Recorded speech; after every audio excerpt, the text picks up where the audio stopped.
जिद्द आणि कष्टाच्या जोरावर आभाळही ठेंग न करता येतं, हे सिंदेवाही तालुक्यातील पेटगावच्या रोहिणी चौधरी हिनं आपल्या दैदिप्यमान यशातून सिद्ध केलं आहे. नुकत्याच जाहीर झालेल्या 10वीच्या निकालात रोहिणीनं 94.40% गुण मिळवून यशाचं शिखर गाठलं आहे.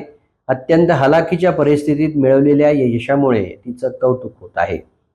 रोहिणीची कौटुंबिक परिस्थिती अत्यंत बेताची आहे. वडील आणि आई हे अल्पभूधारक शेतकरी असून कुटुंबाच्या उदरनिर्वाहासाठी मोलमजुरी करतात.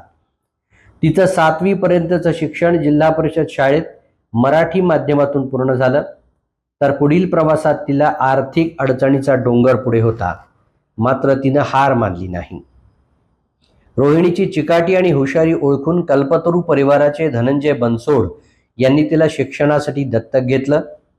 कल्पतरू या शाळेनं तिला 3 वर्ष शैक्षणिक शुल्कात पूर्ण सवलत दिली. रोज ती पेटगाव ते सिंदेवाही असा बसनं प्रवास करत होती. तिनं मात्र आपलं लक्ष केवळ अभ्यासावरच केंद्रित केलं.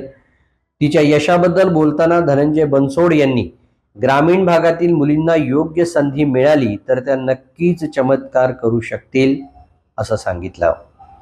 सुविधांचा अभाव असला तरी प्रबळ इच्छाशक्तीच्या जोरावर शून्यातून विश्व निर्माण करता येतं. रोहिणीचं यश ग्रामीण भागातील हजारो विद्यार्थ्यांसाठी जिद्दीचं प्रतीक बनलं आहे.